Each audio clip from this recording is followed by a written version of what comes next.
లకు ప్రత్యేకంగా క్రీస్తు ప్రభువులోనికి చేర్చబడి తండ్రిని దేవుణ్ణి ఆత్మతో సత్యముతో ఆరాధించడానికి వచ్చిన మీ అందరికి కూడా యేసుక్రీస్తు నామములో మీకు శుభములు తెలియజేస్తున్నా.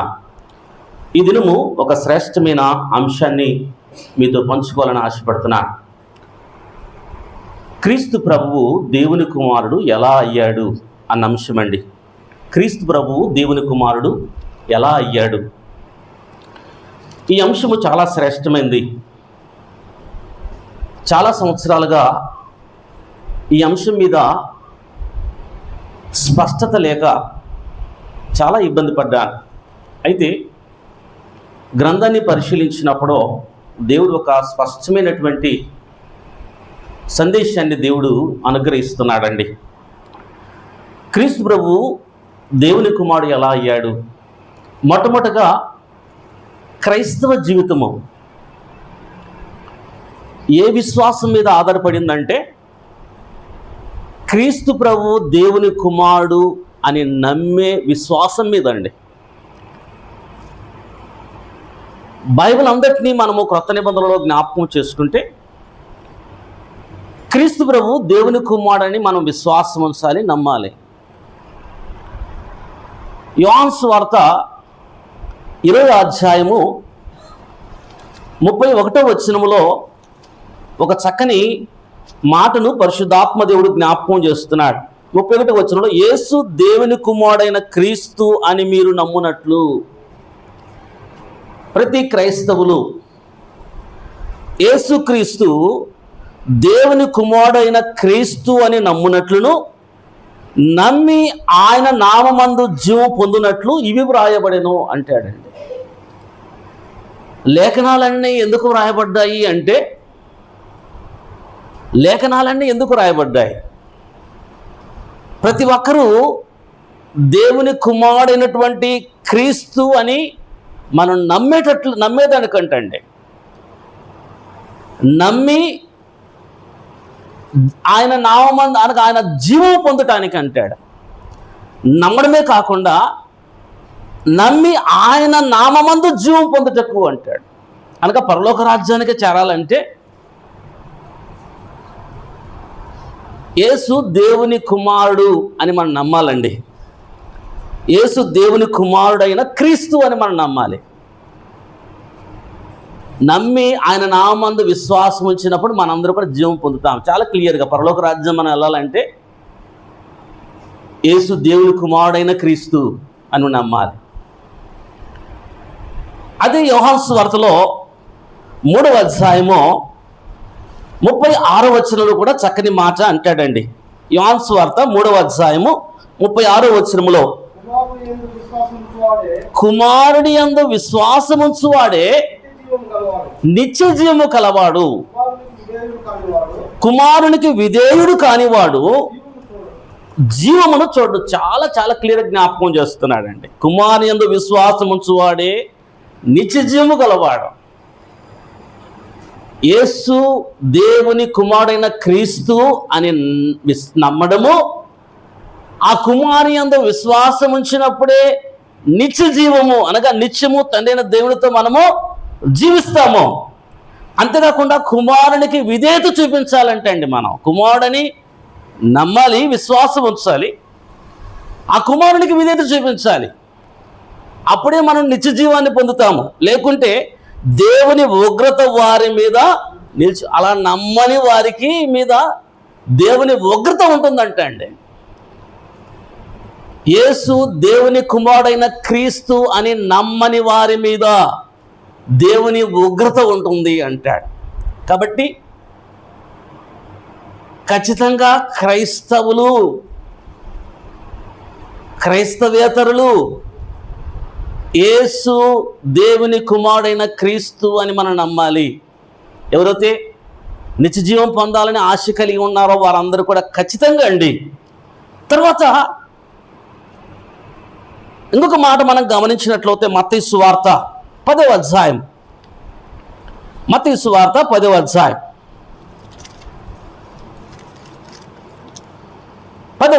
32వ వచనంలో మనం గమనించినట్లయితే చాలా చక్కని మాట అండి.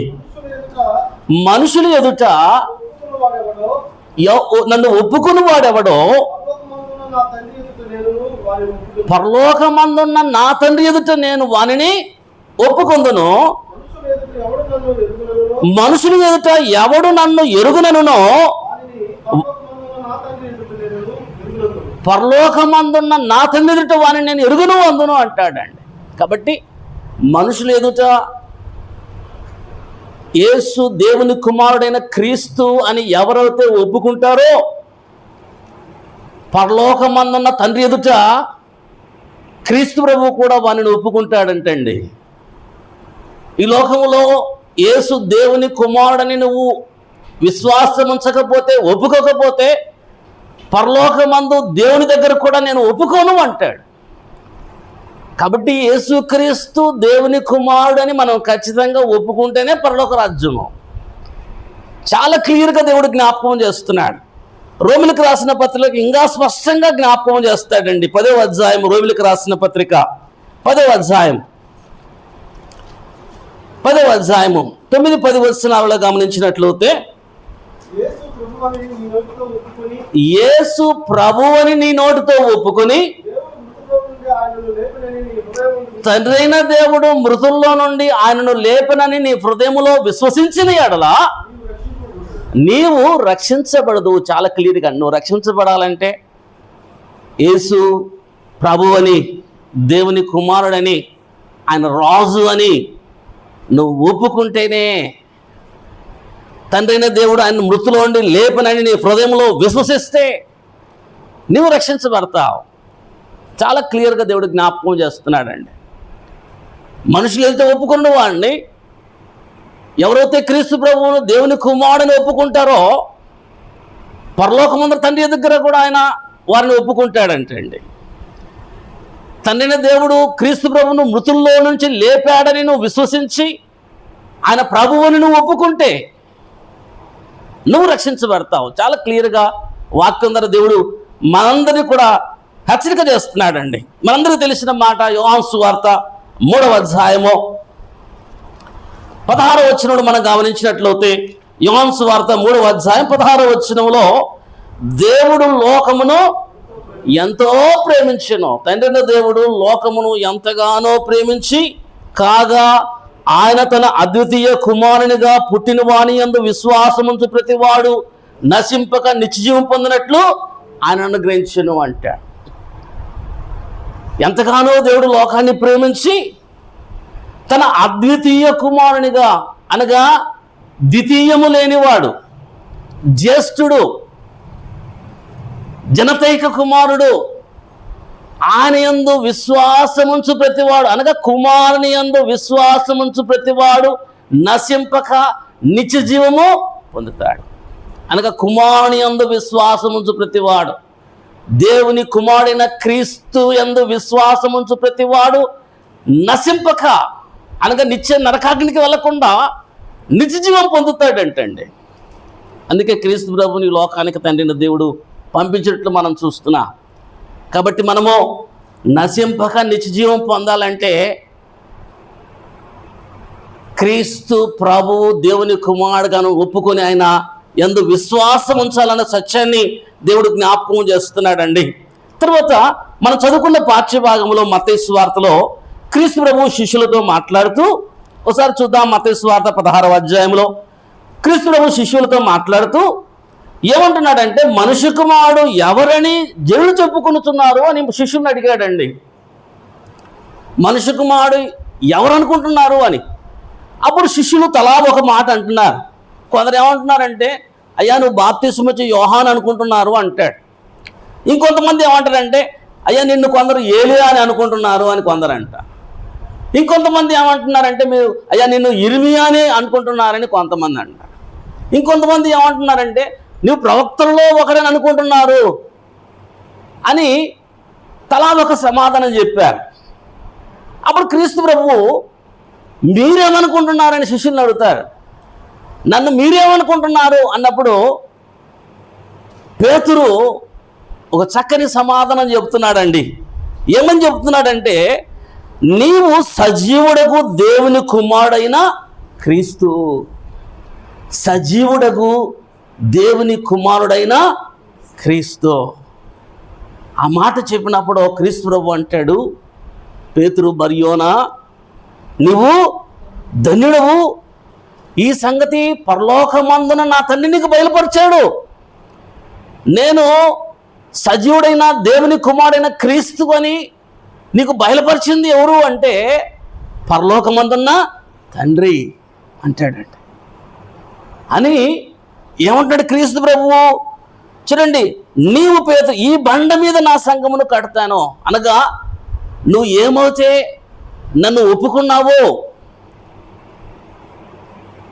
నువ్వు సజీవుడైన దేవుని కుమారుడైన క్రీస్తువు అని ఎలాగైతే నువ్వు తండ్రి నీకు బయలుపరిచి నువ్వు నన్ను ఒప్పుకున్నావో, దాని మీద నా సంఘాన్ని కడతాను, నా సంఘమును కడతాను అని చెబుతూ పాతాళ లోకములో దాని ఎదుట నిలవనేరవు. పాతాళ లోకములో దేవుని సంఘం ఎదుట నిలవనేరవు అని చెబుతూ ఏమంటే పరలోకము యొక్క రాజ్యము చెవులు నీకు ఇస్తాను. పరలోక రాజ్యం అనగా దేవుని సంఘము, జీవంగల దేవుని సంఘము, దేవుని రాజ్యము. కాబట్టి రాజ్యం యొక్క తాళము చెవులు నీకు ఇస్తాను, అధికారం నీకు ఇస్తాను. నువ్వు దేనిని తీస్తావో అది తీయబడుతుంది, ఏది మూస్తావో అది మోయబడుతుంది. అదే అంటాడండి. ఇచ్చేదను నువ్వు భూలోకమందు దేని బంధించుతావో అది పరలోకమందును బంధించబడును, భూలోకమందు దేని విప్పుదువో అది పరలోకమందును విప్పబడునని చెప్పాను. అనగా ఎంత అధికారం ఇస్తున్నాడండి. అధికారంతోనే సంఘ ప్రారంభ పెంతెకోస్తు పండుగ దినాన పేతురు అధికారంతోనే తాళాన్ని విప్పుతున్నాడండి. మీరు మారు మనసు పొంది పాప క్షమాపణ ప్రతివాడు యేసుక్రీస్తు నామమున బాప్తిసం పొందండి, అప్పుడు పరిశుద్ధాత్మను వరాన్ని పొందుతారు. అనగా ప్రభు సంఘములోనికి చేర్చబడే ఒక సిస్టాన్ని, ఒక చక్కని క్రమాన్ని పేతురు ద్వారా దేవుడిచ్చాడు. భూమి మీద పేతురు దేన్నైతే తెరుస్తాడో పరలోకమును తెరవబడును అంటాడు.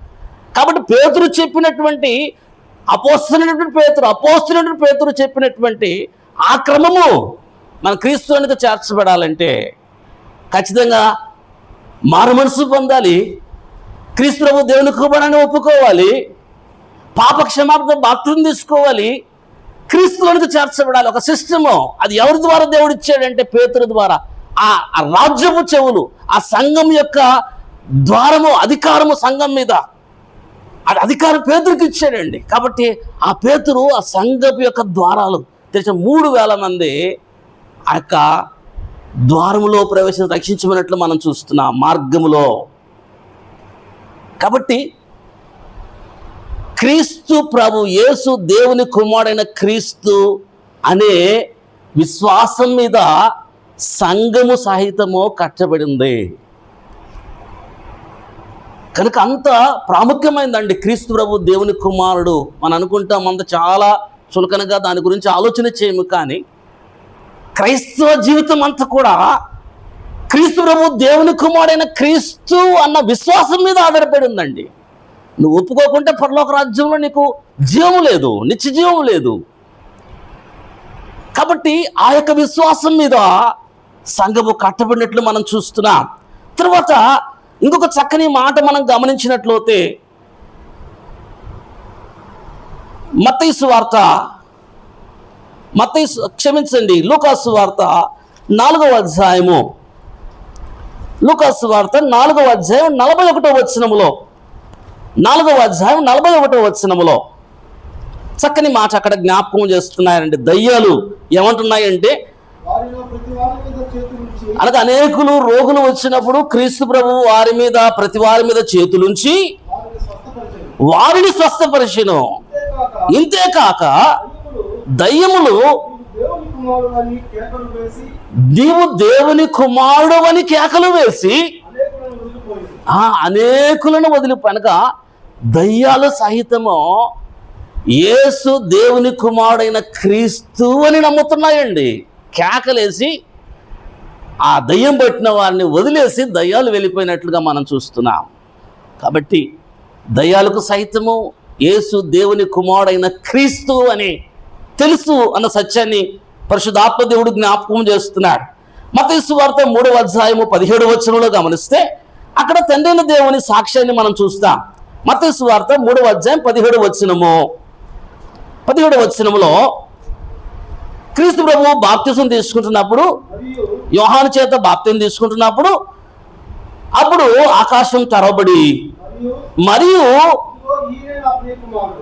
ఈయనే నా ప్రియ కుమారుడు,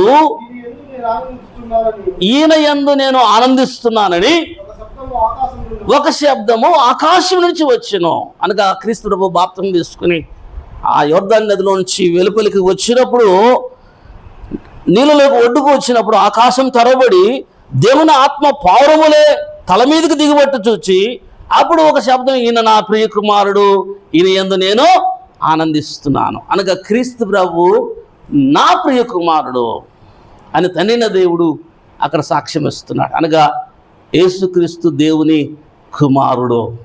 తర్వాత క్రీస్తు ప్రభు రూపాంతరం పొందినప్పుడు, అదే మత్తయి సువార్త 17వ అధ్యాయం. మత్తయి సువార్త 17వ అధ్యాయం. ఆయన రూపాంతరం పొందడానికి ఒక కొండ మీదకి పేతురును, యాకోబును, అతని సహోదరుని యోహానును తీసుకుని వెళ్ళినప్పుడు, ఆయన రూపాంతరం పొందినప్పుడు అక్కడ ఆయన ముఖము సూర్యుని వలె ప్రకాశించెను. 2వ వచనములో ఆయన వస్త్రములు వెలుగు వలె తెల్లని వాయెను. ఇదిగో మోషేయు ఏలీయు వారికి కనపడి ఆయన వారితో మాట్లాడుచుండిరి. అప్పుడు పేతురు, ప్రభువా మనం ఇక్కడ ఉంటాం మంచిది, నీకు ఇష్టమైతే ఇక్కడ నీకు ఒకటి, మోషేకు ఒకటి, తర్వాత ఏలేకు ఒకటి 3 పర్ణశాలలు కట్టుదని యేసు చెప్పాను. అతను ఇంకనూ మాట్లాడుచుండగా, ఇదిగో ప్రకాశమైన ఒక మేఘం వారిని కమ్ముకొనెను. ఇదిగో ఈయన నా ప్రియ కుమారుడు, ఈయన యందు నేను ఆనందిస్తున్నాను, ఈయన మాట వినుడని ఒక శబ్దము పుట్టెను, మేఘంలోంచి పెట్టాను. అక్కడ రూపాంతరం పొందినప్పుడు వీరు ముగ్గురు కూడా క్రీస్తు ప్రభు ఏలియాతోనూ, ఆయన క్రీస్తు ప్రభు ఏలియాతోనూ మోషేతోనూ మాట్లాడుతుండడం చూశారు. ఆ సందర్భంలో ఈయన నా ప్రియ కుమారుడు, ఈయన యందు నేను ఈయన మాట వినండి, మోషే మాట కాదు, ఏలియా మాట కాదు. ఆడ మోషే ఉన్నాడు, ఏలియా ఉన్నాడు. మోషే మాట అంటే ధర్మశాస్త్రం అండి, కాబట్టి మోషే మాట కాదు, ఏలియా మాట కాదు. ఎవరి మాట అంటే క్రీస్తు ప్రభు, ఈయన మాట, క్రీస్తు ప్రభు మాట వినండి. ఎందుకంటే ఈయన నా ప్రియ కుమారుడు అని తండ్రిన దేవుడు సాక్ష్యం ఇచ్చినట్లుగా మనం చూస్తున్నామండి. అంతేకాకుండా అపోస్తులు సైతము క్రీస్తు ప్రభువును దేవుని కుమారుడుగా వారు ప్రకటించినట్లు మనం చూస్తాం. 1 కొరింథీయులకు రాసిన పత్రిక 1వ అధ్యాయం. అపోస్తుల సహితము 1 కొరింథీయులకు రాసిన పత్రిక 1వ అధ్యాయం 9వ వచనంలో గమనించినట్లయితే, మన ప్రభువైన యేసుక్రీస్తు అను తన కుమారుని సహవాసమునకు మిమ్మల్ని పిలిచిన దేవుడు నమ్మదగిన వాడు అంటాడు. అనగా మన ప్రభువైన యేసుక్రీస్తు ఎవరంటే దేవుని కుమారుడు. తన కుమారుని సహవాసానికి తండ్రిన దేవుడు ఎక్కడికి పిలిచాడు మనల్ని అంటే తన కుమారుని సహవాసానికి. అనగా క్రీస్తు ప్రభువు తండ్రిన దేవుని కుమారుడు అని అపోస్తులను ప్రకటించినట్లు మనం చూస్తున్నాం. ఇంకా మనం గమనించినట్లయితే అపోస్తున్న పౌలు తర్వాత క్రీస్తు ప్రభువు మరణించినప్పుడు అక్కడ జరిగిన సంగతులన్నిటినీ చూచి ఆ శతాధిపతి ఏమంటాడంటే, ఈయన నిజముగా దేవుని కుమారుడు అంటాడు. ఆ శతాధిపతి అంటాడండి. మార్కు సువార్త 15వ అధ్యాయం 39వ వచనం ఆ మాట కనిపిస్తుంది. ఈయన నిజముగా దేవుని కుమారుడు అంటాడండి. దాని తర్వాత యోహాను సువార్తలో మనం గమనించినట్లయితే, యోహాను సువార్త 1వ అధ్యాయం అందరు తీద్దాం. యోహాను సువార్త 1వ అధ్యాయం. అక్కడ ఫిలిప్పు మనకు కనిపిస్తున్నాడు, తర్వాత నతానియేలు కనిపిస్తున్నాడు. 1వ అధ్యాయము 45వ వచనంలో గమనించినట్లయితే ఫిలిప్పు నతానియేలును కనుకొని, ఫిలిప్పు మొట్టమొదటిగా క్రీస్తుని తెలుసుకున్నాడు. తర్వాత నతానియేలును కనుకొని ఏమంటున్నాడంటే, ధర్మశాస్త్రంలో మోషేయు ప్రవక్తలు ఎవరి గురించి రాశారో ఆయనను కనుగొంటిని, ఆయన యోసేపు కుమారుడైన నజరేయుడు యేసు అని అతనితో చెప్పాను. ఫిలిప్పు ఏమంటున్నాడంటే, అయ్యా మోషే చెప్పిన వాడు, తర్వాత ధర్మశాస్త్ర గ్రంథంలో చెప్పిన వాడు నేను కనుగొన్నాను. ఆయన ఎవరంటే యోసేపు కుమారుడైనటువంటి యేసు. నతానియేలు ఏమంటున్నాడంటే, క్రీస్తు ప్రభు తండ్రి యోసేపు అంటున్నాడు. క్రీస్తు ప్రభు తండ్రి అనగా క్రీస్తు ప్రభువు యోసేపును తండ్రిగా అంగీకరించలేదండి. క్రీస్తు ప్రభు యోసేపును తండ్రిగా అంగీకరించలేదు. క్రీస్తు ప్రభువు శాస్త్రులతో పరిచయులతో వాదిస్తున్నప్పుడు దేవాలయంలో మరియమ్మ యేసేపు ఇద్దరు ఎత్తుక్కుంటూ వస్తారు. వచ్చినప్పుడు అక్కడ మరియమ్మ అంటుంది, నేను మీ నాయన మీ తండ్రి ఎదుగుతున్నామంటే అక్కడ యేసేపును తండ్రిగా అనలేదు, నేను నా తండ్రి పని మీద ఉన్నాను అంటాడండి. యేసేపును క్రీస్తువు తండ్రిగా అంగీకరించలేదండి, నా తండ్రి పని మీద ఉన్నానంటాడు. అనగా నతనీయేలు ఏమంటున్నాడంటే, యేసేపు కుమారుడైన యేసుక్రీస్తు నేను కనుగొన్నానంటాడు. అప్పుడు ఫిలిప్పు అండి ఆ మాట అంటాడండి. అప్పుడు నతనీయేలు ఏమంటున్నాడంటే, చూడండి, నతనీయేలు ప్రభు దగ్గరకు వచ్చి 49 వచనంలో, నతనీయేలు బోధకుడా నీవు దేవుని కుమారుడవు ఏమంటాడమ్మా? యేసేపు కుమారుడు అంటం లేదండి నతనీయేలు, నీవు దేవుని కుమారుడవు, ఇజ్రాయేలు రాజువు. ఎంత చక్కని మాట అండి. దావీదు సింహాసనం మీద కూర్చున్నటువంటి ఇజ్రాయేలు రాజువు అనగా నతనీయేలు దేవుని కుమారుడవు అంటే అనగా తండ్రిన దేవుడు నతనీయేలుకు బయలుపరిచినట్లు మనం చూస్తున్నాం. కాబట్టి ప్రియ దేవుని బిడ్డలారా, ఇలాగ మనం గమనించినట్లయితే మార్క్స్ వార్త 1వ వచనంలో కూడా మార్క్ గారు క్రీస్తులోని గురించి ఏమంటాడంటే, 1:1 దేవుని కుమారుడు యేసు క్రీస్తు సువార్త ప్రారంభము అంటాడండి. మార్క్స్ వార్త 1:1 వచనంలో దేవుని కుమారుడైన యేసు క్రీస్తు సువార్త అంటాడు. అనగా మార్కు గారు కూడా క్రీస్తు ప్రభువును దేవుని కుమారుడైన క్రీస్తు అని చెప్పినట్లు మనం చూస్తున్నాం. తర్వాత అపోస్తుల కార్యంలో 9వ అధ్యాయంలో కూడా అపోస్తులుడు పావులు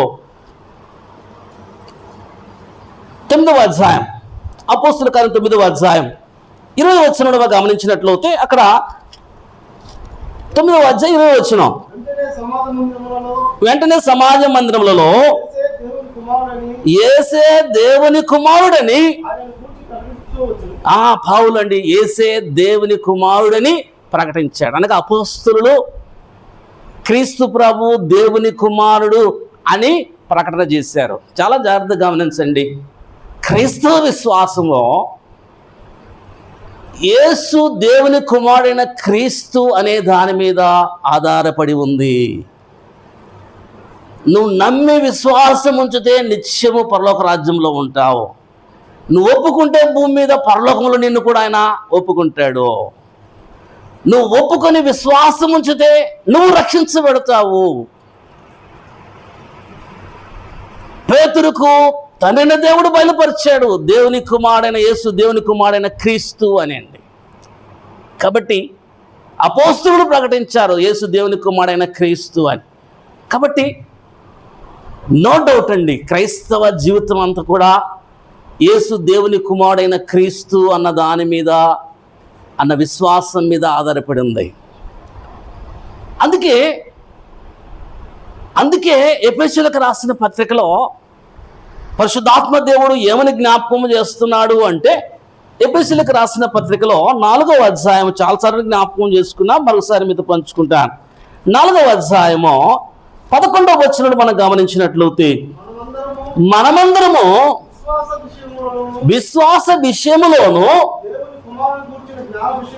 దేవుని కుమారుని గురించిన జ్ఞాన విషయములోను ఏకత్వము పొంది సంపూర్ణ పురుషుల మగు వరకు, అనగా క్రీస్తు కలిగిన సంపూర్ణతకు సమానమైన సంపూర్ణత గలవారగుటకు ఆయన ఇలా, అనగా క్రీస్తు ప్రభువు ఎలా సంపూర్ణుడో మనందరం కూడా అలాంటి సంపూర్ణత కలిగి ఉండాలంటే, గమనించండి, క్రీస్తు ప్రభువు ఎలాగ సంపూర్ణుడో ప్రతి క్రైస్తవుడు కూడా సంపూర్ణంగా ఉండాలంటే దేవుని కుమారుని గురించిన జ్ఞాన విషయంలో అంటాడండి. దేవుని కుమారుని గురించిన జ్ఞాన విషయంలో ఏకత్వము, ఒకే అభిప్రాయం కలిగి ఉండాలి, ఒకే తాత్పర్యము కలిగి ఉండాలి. యేసు దేవుని కుమారుడు, దేవుని కుమారుడైనటువంటి క్రీస్తు అన్న విశ్వాసం మీద క్రైస్తవ జీవితం ఆధారపడి ఉంది. క్రైస్తవులందరూ ఎట్లుండాలంటే దేవుని కుమారుని జ్ఞానం విషయంలో ఒకే తాత్పర్యం కలిగి ఉండాలి, ఒకే విశ్వాసం కలిగి ఉండాలి. ఎప్పుడైతే ఒకే తాత్పర్యం కలిగి ఉంటామో, ఒకే విశ్వాసం కలిగి ఉంటామో, క్రీస్తు యేసు కలిగిన సంపూర్ణత మనం కూడా సంపూర్ణత కలిగిన వారం అవుతామండి. అని అలాగా క్రీస్తు యేసు కలిగిన సంపూర్ణత మనం కూడా అలాంటి సంపూర్ణులుగా ఉండాలి అంటే దేవుని కుమారుని గురించిన జ్ఞానం విషయంలో ఏకత్వం పొందాలి. కొరింథీ సంఘంలో మీరందరూ ఏకభావము కలిగి ఉండాలని అంటాడండి. మీరు అనేక తాత్పర్యాలు ఉన్నాయి, గొడవలు ఉన్నాయి, మీరందరూ ఎట్లుండాలంటే క్రైస్తవులు ఏకతాత్పర్యము కలిగి ఉండాలి అంటాడండి. అనగా దేవుని కుమారుని గురించిన జ్ఞానం విషయంలో ఏకత్వం ఉండాలి. అయితే ఈనాడు అలాంటి విశ్వాసము కానీ అలాంటి ఏకత్వం కానీ లోకంలో మనకు కనిపించట్లేదండి. క్రీస్తు యేసుకు సమానమైన సంపూర్ణత మనకు కలిగి ఉండాలంటే దేవుని కుమారుని గురించిన జ్ఞానంలో మనందరూ ఏకత్వం కలిగి ఉండాలి. ఈ లోకంలో గమనించినట్లయితే అనేక అభిప్రాయాలు ఉన్నాయి. క్రీస్తు ప్రభువును గురించి అనేక మంది, కొంతమంది ఏమని అభిప్రాయము కలిగి ఉన్నారంటే కొంతమంది కొన్ని సిద్ధాంతాలండి. పరమ తండ్రి సకల యుగములో రాజు అయి ఉండి అక్షయుడును అదృశ్యుడు అద్వితీయుడు అనగా ఆయన సకల యుగములో రాజు, అక్షయుడు, అద్వితీయుడు, అదృశ్యుడు. అలాంటి దేవుడు, ఆ దేవుడే శరీరాన్ని దాల్చుకొని మనిషి కుమారుడుగా నరుడిగా ఈ లోకానికి వచ్చి ఆ కల్వరిశిలలో శ్రమలు పొంది మరణించి సమాధి చేయబడి తిరిగి లేచాడు. లేచి ఆరోహణమైపోయాడు. ఆరోహణమైన తర్వాత ఆయనే మళ్ళా పరిశుద్ధాత్మగా వచ్చాడు. ఆయన పరిశుద్ధాత్మగా ఈ లోకానికి వచ్చాడు. అనగా ఈ సిద్ధాంతాన్ని మనం చూస్తాం. త్రియేక దేవుడు, త్రిత్వము అంటారండి. ఇలాంటి సిద్ధాంతం అనేక మంది దీన్ని నమ్ముతా ఉన్నారు.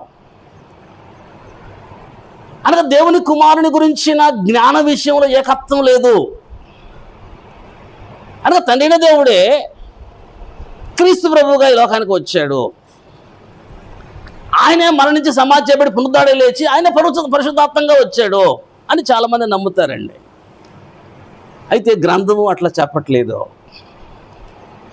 దేవుని చేత మరోసారి ఆ అంశాన్ని ధ్యానిస్తాం. రెండవ అభిప్రాయం ఏముందంటే క్రీస్తు ప్రభు ఎవరు అంటే క్రీస్తు ఎవరు అంటే తండ్రియే క్రీస్తు ప్రభు అని కొంతమంది అభిప్రాయపడుతున్నారు. తండ్రియే క్రీస్తు ప్రభు అని చాలామంది అభిప్రాయపడుతున్నారు.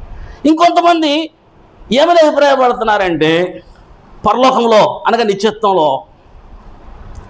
దేవతలు ఉన్నారు, ఆత్మలు ఉన్నాయి. వారందరిలో ఒక దూత దేవునికి ఉన్న లక్షణాలన్నీ కలిగి ఉంది. దేవుడు ఆ లక్షణాలను, దేవునికి ఉన్న లక్షణాలు కలిగినటువంటి ఆ దూతను తన కుమారుడుగా స్వీకరించాడు. తన కుమారుడుగా పరలోకం తన కుమారుడుగా స్వీకరించి ఆయనను తన జ్యేష్ఠ కుమారుడుగా చేసుకున్నాడు. అనగా మొదటి కుమారుడుగా చేసుకున్నాడు. తర్వాత ఆ జ్యేష్ఠ కుమారుని లాంటి పిల్లలు కావాలని నరులను పుట్టించాడు. ఆ పరలోక రాజ్యంలో ఒక కుటుంబం ఉంది. ఆ కుటుంబంలో తండ్రి ఉన్నాడు, జ్యేష్ఠ కుమారుడు క్రీస్తు ప్రభు ఉన్నాడు, చిన్న కుమారుడు పరిశుద్ధాత్మ దేవుడు అనేసారండి. అనగా పరలోక రాజ్యంలో ఒక కుటుంబం ఉంది అని ఒక సిద్ధాంతం లోకంలో మనం చూస్తాం. అనగా క్రీస్తు ప్రభు దూతలలో ఒక దూత అని, ఆయన ఒక కుమారుడుగా కొంతమంది బోధిస్తూ ఉన్నారు.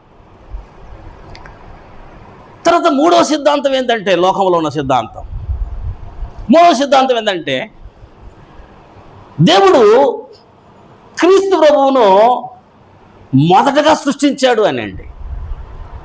క్రీస్తు ప్రభువును మొదటగా సృష్టించాడు దేవుడు. తర్వాత క్రీస్తు ప్రభు ద్వారా సృష్టి అంతా కూడా చేశాడు. అనగా క్రీస్తు ప్రభువు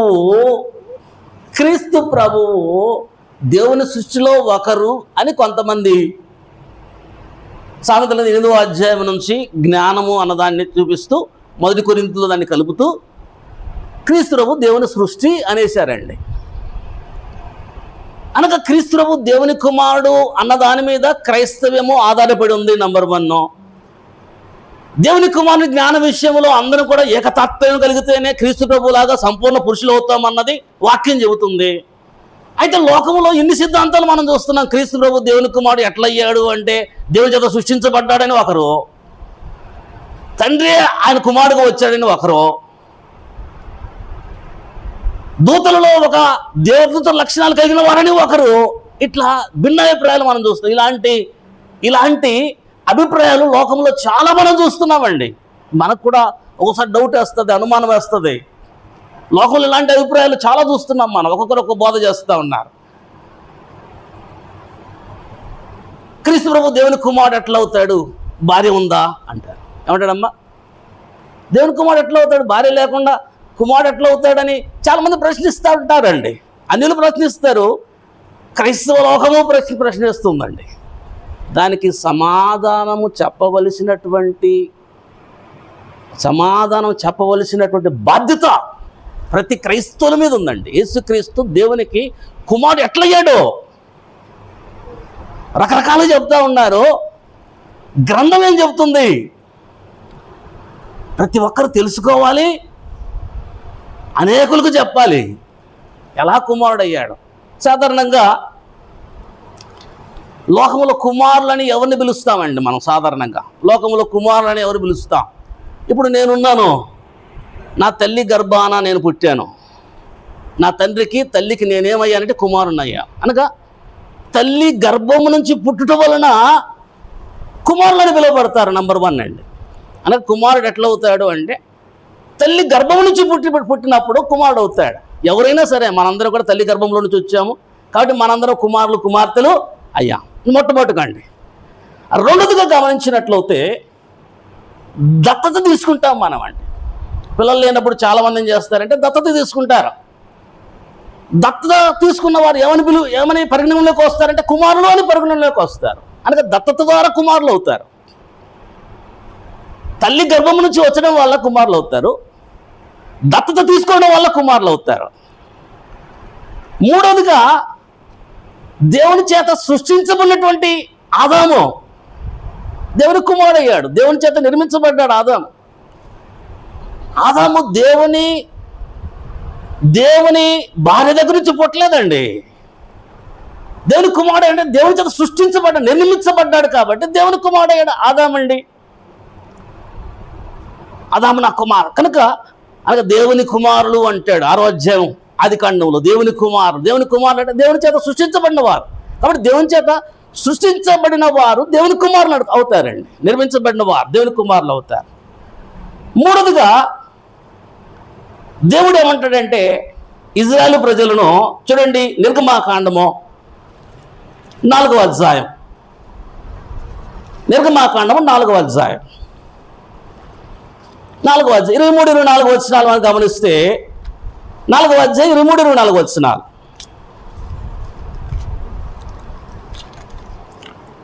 అతడు 23 వచనం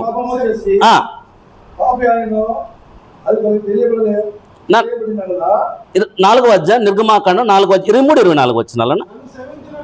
నన్ను సేవించినట్లు నా కుమారుని పోనిమ్మని, ఇక్కడ నా కుమారుణ్ణి పోనిమ్మని నీకు ఆజ్ఞాపించుతున్నాను అంటాడంటే. అనగా ఇజ్రాయేలు ప్రజలను తండ్రిని దేవుడు ఏమని పిలుస్తున్నాడంటే నా కుమారుడు అని పిలుస్తున్నాడు. అయితే కుమారులు ఎట్లయ్యారు? వీళ్ళు దేవునికి ఏమైనా పుట్టారా? కాబట్టి ఇజ్రాయేలు ప్రజలు నా కుమారుని పోనిమ్మని నీకు ఆజ్ఞాపించున్నాను, వాని పంపనల్లని ఇదిగో నేను నీ కుమారుని నీ జ్యేష్ఠపు చంపదని యెహోవా సెలవిచ్చున్నట్టు చెప్పాను. అతడు పోవు మార్గంలో సత్రంలో యెహోవా కనుక నా కుమారుని అంటాడు ఇజ్రాయేలు ప్రజలను. కాబట్టి ఇజ్రాయేలు ప్రజలు దేవుని జనాంగం కనుక కుమారులుగా పిలువబడ్డారు. దేవుని కుమారులుగా పిలువబడినట్లు మనం చూస్తున్నాం. మనందరం కూడా అండి, ఇప్పుడు మనందరము దేవుని పిల్లలం, మనం దేవుని కుమార్తెలం. నువ్వు నేను దేవుని కుమార్తెలు ఎట్లయ్యామో, దేవునికి ఏమైనా పుట్టామో మనం? ఏమ్మా మనల్ని ఆయన కుమారులుగా అన్నాడు. మరి ఎలా అయ్యాము మనము? యాకోబు రాసిన పత్రిక 1వ అధ్యాయం, యాకోబు రాసిన పత్రిక 1వ అధ్యాయం 18వ వచనం గమనిస్తే యాకోబు 1:18 ఆయన తాను సృష్టించిన వాటిలో ప్రథమ ఫలముగా ఉండునట్లు సత్యవాక్యం వలన తన సంకల్పం ప్రకారం మనల్ని కన్నాడంట. సత్యవాక్యం వలన మనల్ని తన సంకల్పం ప్రకారము, తండ్రి దేవుని సంకల్పం ప్రకారము వాక్య మూలముగా నిన్ను నన్ను ఆయన కన్నాడండి. అక్షయ బీజము నుండి పుట్టించబడిన వారం మనం, అక్షయ బీజం నుంచి పుట్టించబడిన వారం. కాబట్టి వాక్యము ద్వారా, సత్య వాక్యము ద్వారా దేవుని సంకల్పం ప్రకారము మనందరము దేవునికి పిల్లలయ్యాము, కుమారులు కుమార్తెలు అయ్యాము. గమనించండి, కుమారులు ఎట్లా అవుతారంటే తల్లి గర్భమున పుట్టినప్పుడు కుమారులు అవుతాడు, దత్తత తీసుకున్నప్పుడు కుమారులు అవుతాడు, దేవుని చేత సృష్టించబడినప్పుడు కుమారులు అవుతారు. మనందరము దేవుని సత్యవాక్యం వలన ఆయన సంకల్ప ప్రకారము మనము కన్నబడ్డాం. కాబట్టి దేవునికి మనకు దేవుని ఆత్మచేత ఎందరూ నడిపించబడుదురో వారందరూ దేవుని కుమారులు. వాక్యానుసారంగా ఎవరైతే నడిపించబడతారో వారందరూ కూడా దేవుని కుమారులు. మనందరూ కూడా వాక్యము ద్వారా దేవునికి కుమారులు అయ్యాము. కాబట్టి కుమారులు అవ్వడానికి ఈ చాలా మార్గాలు ఉన్నాయండి. తర్వాత వంశంలో పుట్టినప్పుడు, వంశంలో ఇప్పుడు మా పెదనానికి నేనేమవుతాను? కుమారుని అవుతాను. మా పెదనాన్ని నేను కుమారుగా, మా పెదనాన్ని నేను పుట్టలేదు, మా పెదనాన్ని నేను పుట్టలేదు, మా నాన్నకు పుట్టాను నేను. అయితే మా పెదనానికి కూడా నేను కుమారుని అవుతాను. ఎందుకంటే వంశ ప్రకారము కుమారుని అవుతారండి. అంటే వంశ ప్రకారం చూసుకున్నా కూడా కుమారులు అవుతారు. మనందరం కూడా సత్యవాక్యం వలన దేవునికి కుమారులు అనబడ్డామండి. తర్వాత గల్తీలకు రాసిన పత్రిక 4వ అధ్యాయం, గల్తీలకు రాసిన పత్రిక 4వ అధ్యాయం, 4వ అధ్యాయం చక్కని మాట అక్కడ పరిశుద్ధాత్మ దేవుడు జ్ఞాపకం చేస్తున్నాడు. గల్తీలు రాసిన పత్రిక 4వ అధ్యాయం మొదటి నుంచి మనం చదివినట్లయితే,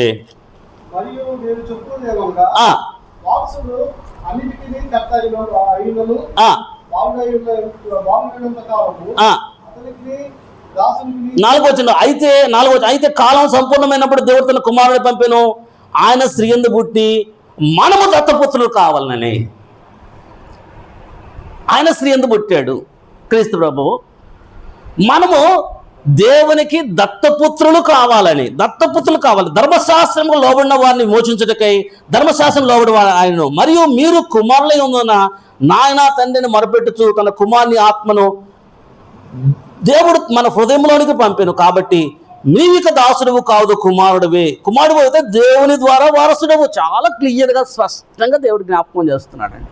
నిన్ను దత్తపుత్రునిగా ఎట్లా చేసుకున్నాడు అంటే, మొట్టమొదటిగా అంటాడు తన సంకల్ప ప్రకారం సత్యవాక్యం వల్ల మనం కన్నాము, దేవుని కుమారులు అయ్యాం, మనం కుమారులు కుమార్తెలు అయ్యాం. రెండోది ఏమైనా దత్తపుత్రులుగా క్రీస్తు ప్రభు చేసుకున్నాడు. ఎట్లా చేసుకున్నాడు అంటే కుమారుని ఆత్మ అంటాడండి. దేవుడు తన కుమారుని ఆత్మ మన హృదయంలోనికి పంపెను. పరిశుద్ధాత్మకు చాలా పేర్లు ఉన్నాయి, పరిశుద్ధాత్మకు చాలా పేర్లు ఉన్నాయి. ఏం పేర్లు ఉన్నాయమ్మా? యెహోవా ఆత్మ అనే పేరుంది, ఆదరణకర్త అనే పేరుంది, పరిశుద్ధ ఆత్మ అనే పేరుంది. కాబట్టి చాలా పేర్లు ఉన్నాయండి. నిత్యుడగు ఆత్మ అనే పేరుంది. కాబట్టి యెహోవా ఆత్మ అని పేరుంది. ఇక్కడ ఏమంటాడంటే పరిశుద్ధాత్మని కుమారుని ఆత్మ అంటాడండి. కుమారుడు కాదు పరిశుద్ధాత్ముడు, కుమారుని ఆత్మ అనగా పరిశుద్ధాత్మకు ఉన్న పేర్లలో కుమారుని ఆత్మ అనగా కుమారుని ఆత్మ హృదయంలోనికి పంపడం వలన. ఎప్పుడు పంపిస్తాడు మన హృదయంలోనికి పరిశుద్ధాత్మను అంటే, మీరు మారు మనసు పొంది పాపక్షమ ప్రతి వాడు యేసుక్రీస్తు నామమున బాప్తిసం పొందేవాడు పరిశుద్ధాత్మను వరమును మీరు పొందుతారు. పరిశుద్ధాత్మను అనగా పునర్జన్మ సంబంధమైన స్నానం మనం చేయడం ద్వారా మనకేమొస్తుందంటే క్రీస్తు ఆత్మ అనే సంచకరువుని మనకి, పరిశుద్ధాత్మ సంచకరువుని మనకి ఇస్తాడండి. అప్పుడు మనం దేవుని బిడ్డలం అవుతాం. కాబట్టి మన హృదయంలోనికి దేవుని ఆత్మ పంపడం వలన, కుమారుని ఆత్మ పంపడం వలన మనం ఏమవుతున్నామంటే దేవునికి కుమారులు అవుతాం. దేవునికి కుమారులు అవుతున్నాం అనగా బాప్తిసం తీసుకున్న తర్వాత క్రీస్తు యేసులోనికి ఇతను నావాడు అనే సంచకరుని పరిశుద్ధాత్మని దేవుడు మనకి ఇస్తాడు. పరిశుద్ధాత్మలోని లోన నివసింపజేస్తాడు. అప్పుడు మనం ఏమవుతామంటే దేవునికి కుమార్తె, కొత్తగా జన్మించి దేవునికి కుమారులు కుమార్తెలు మనము అవుతామండి. అదే అక్కడ జ్ఞాపకం చేస్తున్నాడు. కుమారులు అంటే మన వారసులము, దత్తపుత్రులు కావాలని పరిశుద్ధాత్మనగా తన కుమారుని ఆత్మను మన హృదయంలోకి పంపినప్పుడు మనమేమయ్యామంటే దేవునికి కుమారులు అయ్యాము, వారసులు అయ్యాము. దేవుని యొక్క ఆస్తి అంతటికీ వారసులం. ఎందుకంటే మన కుమారులు అయ్యాం. మన దేవునికి పుట్టలేదండి, ఆయన మన కుమారులు అయ్యాం. ఎట్లంటే దేవుని ఆత్మ మనలోనికి మన హృదయంలోనికి పంపించడం ద్వారా క్రీస్తు మనల్ని దత్తపుత్రులుగా చేశాడండి.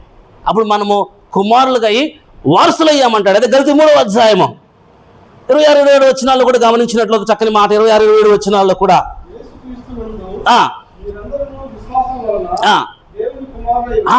మీరందరూ విశ్వాసం వలన దేవుని కనుక క్రీస్తు యేసునందు విశ్వాసం ఉంచడం వలన మనందరూ కూడా దేవుని కుమారులై ఉన్నారు. క్రీస్తు యేసునికి బాప్తిసం పొందిన మీరందరూ క్రీస్తును ధరించుకున్నాడు. ఇందులో యూదుడని గ్రీసు దేశస్తుని లేదు, దాసుని స్వతంత్రం లేడు, పురుషుడని స్త్రీ అని లేదు. యేసు క్రీస్తునందు మీరందరూ ఏకముగా ఉన్నారు. మీరు క్రీస్తు సంబంధులు అయితే ఆ పక్షంలో అబ్రహాం యొక్క సంతానమై ఉండేది, వాగ్దానం ప్రకారం వారసులై ఉన్నారు. క్రీస్తు ప్రకారం ఉంటే మన అబ్రహాము సంతానమై, అబ్రహాం ఎలాగ సంతాన వారసులు, మనం కూడా క్రీస్తు యేసు ద్వారా వారసులమయ్యామండి. కాబట్టి విశ్వాసము ద్వారా దేవునికి కుమారులయ్యాం. కాబట్టి కుమారులు ఎలా అవుతారో. తర్వాత అపోస్తున్నటువంటి పౌలు తిమోతిని ఏమని పిలుస్తాడమ్మా? ఏమని పిలుస్తాడు? నా నిజమైన కుమారుడు అంటాడండి.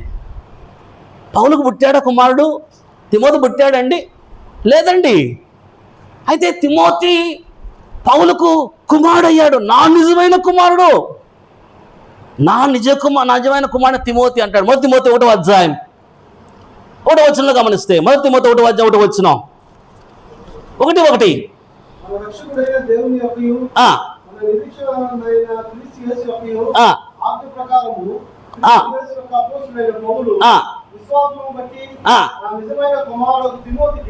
విశ్వాసమును బట్టి నా నిజమైన కుమారుడు తిమోతికి అంటాడు. కుమారుడు ఎట్లయ్యాడు తిమోతి అపోస్తుల పౌలు కంటే? విశ్వాసమును బట్టి.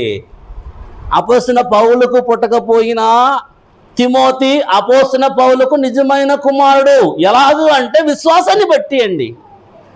మనందరూ దేవునికి పుట్టకపోయినా దేవుని కుమారులు మనం అనబడ్డాం. మనం ఎలాగంటే కనుక విశ్వాసం బట్టి, సత్యవాక్యం వలన దేవుడు మనల్ని కన్నాడు కాబట్టి, మనందరం తన ఆత్మను మన హృదయాలకు పంపించాడు కాబట్టి మనందరం దేవుని కుమారులు అయ్యాము. దేవునికి దేవుని సమస్త స్వాస్థానికి వారసులయ్యామండి. కాబట్టి కుమారులు అలా కూడా అవ్వచ్చు. తర్వాత ఏలియా ఎలీషాని ఏమంటాడు? కుమారుడు అంటాడు. కనుక తండ్రికి కుమారుడుకున్న సంబంధం ఎవరికుందంటే ఏలియాకి ఎలీషాకు ఉంది. అనగా ఎలీషా ఎలా కుమారుడు అయ్యాడంటే ఏలియాని అనుసరించి నడవడం వలన కుమారుడు అయ్యాడు. తిమోతి ఎలా అయ్యాడంటే విశ్వాసాన్ని బట్టి కుమారుడు అయ్యాడు. ఒనేసిము గురించి చెప్తాడు ఫిలోమోను రాసిన పత్రికలో. చూద్దాం ఒనేసిము గురించి. ఫిలోమోను రాసిన పత్రిక 1వ అధ్యాయం 10వ వచనంలో గమనిస్తే చాలా చక్కని మాట, చాలా చక్కని పత్రిక అండి. ఫిలోమోను పత్రికలో 10వ వచనంలో గమనిస్తే ఫిలోమోను రాసిన పత్రికలు అంటాడు, క్రీస్తుకు నాకు బహుధైర్యము కలిగి ఉన్నాను. వృద్ధుడును ఇప్పుడు క్రీస్తు యేసు ఖైదీ ఉన్న పౌలను నేను ప్రేమను బట్టి వేడుకొనుట మరి మంచిదనుకొని నా బంధకములలో నేను కనిన నా కుమారుడగు ఒనేసిము అంటాడండి. నా బంధకములలో నేను కనిన నా కుమారుడు ఒనేసిము అంటాడండి. అనగా ఒనేసిముని ఏమంటే నేను కనిన కుమారుడు అంటాడండి.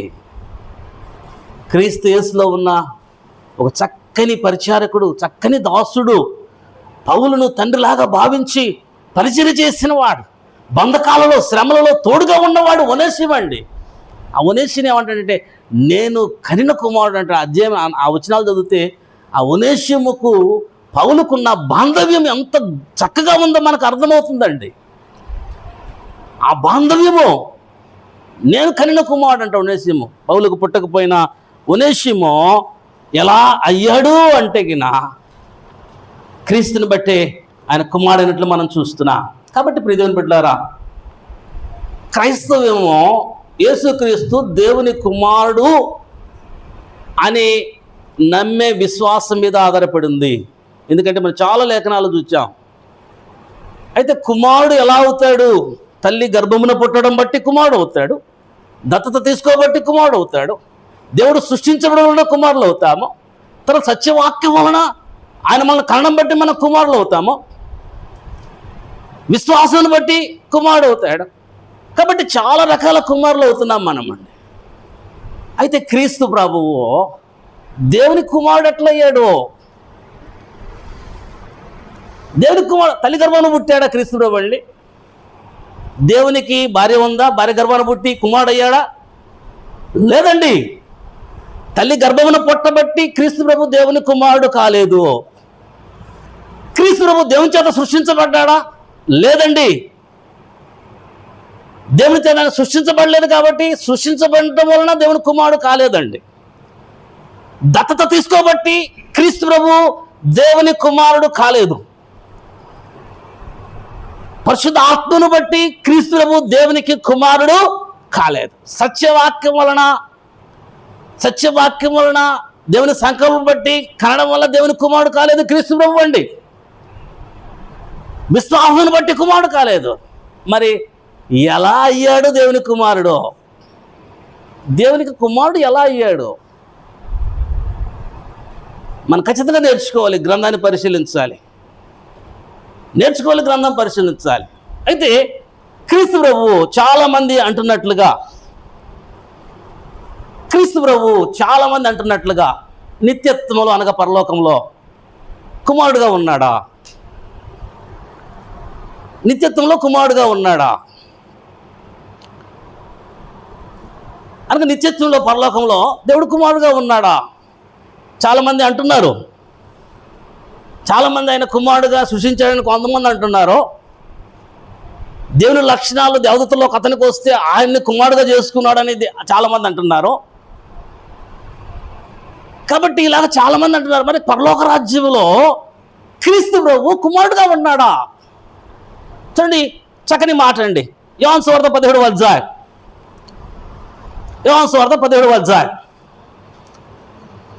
5 నుంచి మనం చదివినట్లయితే 17వ అధ్యాయం 5 నుంచి చదివినట్లయితే, తండ్రి లోకము పుట్టక మునుపు నీ యొద్ద నాకు ఏ మహిమ ఉండెనో లోకం పుట్టక ముందు ఎక్కడ ఉన్నాడు క్రీస్తు ప్రభు అండి? తండ్రి యొద్ద ఉన్నాడు. దానికి నో డౌట్ అండి. అనగా నిత్యత్వంలో సమస్త సృష్టించబడక ముందు నిత్యత్వంలో తండ్రి దగ్గర క్రీస్తు ప్రభు ఉన్నాడు. దానికి నో డౌట్ అండి. ఈ మాటలు ఎప్పుడు అంటున్నాడంటే పరలోక రాజ్యంలో ఉండి అనలేదు ఈ మాటలు. అప్పగించబడిన రాత్రి గెస్తమైన తోటలో అంటున్న మాటలు, పస్కా పండుగ అయిన తర్వాత, పస్కా భుజించిన తర్వాత క్రీస్తు ప్రభు అన్న మాటలండి ఈ మాటలు. తండ్రి లోకం పుట్టక ముందు నీ వద్ద నాకు ఎలాంటి మహిమ ఉందో అంటే, లోకం పుట్టక ముందు ఎక్కడ ఉన్నాడు క్రీస్తు ప్రభు అంటే తండ్రి దగ్గర ఉన్నాడు. ఎలా ఉన్నాడు? తండ్రి దగ్గర ఉన్నాడు. తండ్రి దగ్గర ఉండి క్రీస్తు ప్రభు ఎలా ఉన్నాడు? యోహాను సువార్త 1వ అధ్యాయం అందరికీ తెలిసిన మాట. ఆది వాక్యం ఉండెను, ఆ వాక్యము దేవుని యొద్ద ఉండెను, ఆ వాక్యము దేవుడే ఉండెను. చాలా అనగా ఆది యందు వాక్యం ఉండెను, ఆ వాక్యము దేవుడే ఉండెను, ఆ వాక్యము దేవుని యొద్ద ఉండెను. దేవుని యొద్ద ఉన్నటువంటి క్రీస్తు ప్రభు ఎలా ఉన్నాడు అంటే వాక్యంగా ఉన్నాడు. ఎలా ఉన్నాడమ్మా? వాక్యంగా ఉన్నాడు. ఎలా ఉన్నాడు? దేవునిగా ఉన్నాడు.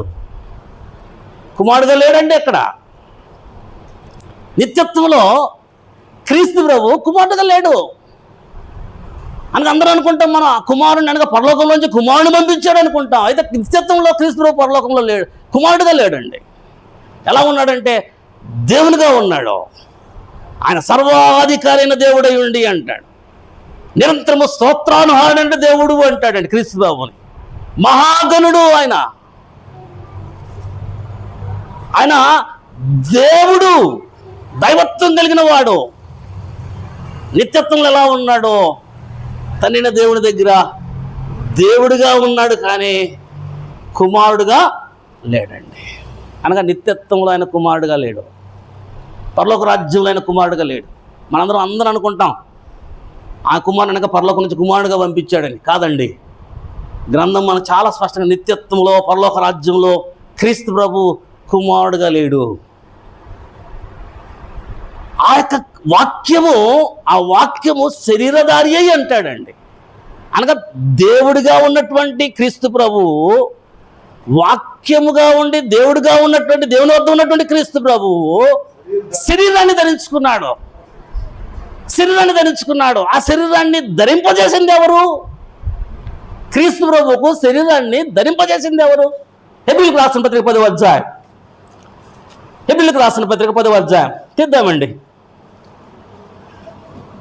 హెబ్రీయులకు రాసిన పత్రిక 10వ అధ్యాయం 5వ వచనం.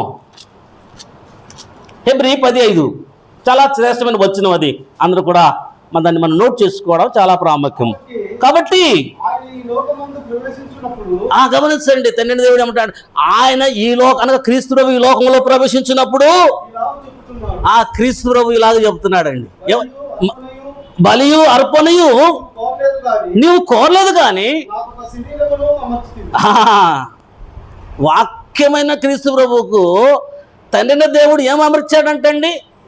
శరీరాన్ని అమర్చి క్రీస్తు ప్రభువుగా ఈ లోకానికి మన మధ్యకు పంపించాడు. నిత్యత్వంలో దేవుడిగా ఉన్నటువంటి క్రీస్తు ప్రభువును, వాక్యంగా ఉన్నటువంటి క్రీస్తు ప్రభువును తండ్రైన దేవుడు ఒక శరీరమును నిర్మించి శరీరాన్ని ఇచ్చి ఈ లోకానికి పంపించినాడండి. తండ్రిన దేవుడే శరీరాన్ని ధరించుకోలేదు. గమనించండి, తండ్రిన దేవుడే శరీరాన్ని ధరించుకోలేదు. ఇక్కడ వాక్యం ఉన్నటువంటి క్రీస్తు ప్రభువును, దేవునిగా ఉన్నటువంటి క్రీస్తు ప్రభువును, నిత్యత్వంలో దేవునికి ఉన్న క్రీస్తు ప్రభువును తండ్రిన దేవుడు ఏం చేశాడంటే ఒక శరీరాన్ని అర్పించి లోకానికి క్రీస్తు ప్రభువును పంపించాడు. రోమిలకు రాసిన పత్రిక 8వ అధ్యాయం ఒకసారి చూద్దాం. రోమిలకు రాసిన పత్రిక 8వ అధ్యాయం 3వ వచనం మనం గమనించినట్లయితే రోమా 8:3 చాలా చక్కని మాట. శరీరమును అనుసరింపక ఆత్మను అనుసరించి నడుచుకుని మనమందరం మన మాయందు ధర్మశాస్త్ర సంబంధమైన నీతి విధి నెరవేర్చబడాలని పాపపరిహార నిమిత్తము దేవుడు తన సొంత చూడండి, పాప పరిహార నిమిత్తము చాలా క్లియర్ నోట్ చేసుకోండి. దేవుడు తన సొంత కుమారుని పాప శరీరాకారముతో పంపి, ఎవడు పంపించారండి? దేవుడు. ఎవరు పంపించారు? క్రీస్తు ప్రభువుని శరీరాకారముతో పాప పరిహారార్థము క్రీస్తు ప్రభువును దేవుడు పంపి ఆయన శరీరం ముందు పాపమునకు శిక్ష విధించెను. దేవుడే శరీరాన్ని ధరించుకోలేదు.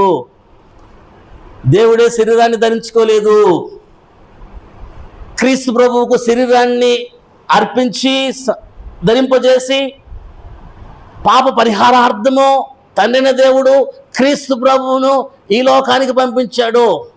నిత్యత్వంలో దేవుడిగా ఉన్నటువంటి క్రీస్తు ప్రభువును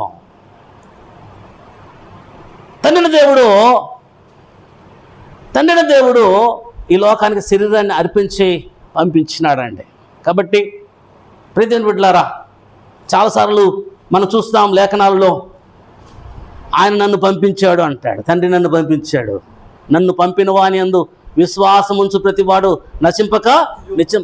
కాబట్టి ఆయన నన్ను పంపిన అనగా తండ్రిన దేవుడు క్రీస్తును పంపించాడు. తండ్రిన దేవుడే క్రీస్తు ప్రభువు ఈ లోకానికి రాలేదండి. తండ్రిన దేవుడు క్రీస్తు ప్రభువును పంపించాడు శరీరాన్ని అర్పించి. కాబట్టి ఒక చక్కని మాట దేవుడి జ్ఞాపకం, నిత్యత్వములో క్రీస్తు ప్రభు కుమారుడిగా లేడు.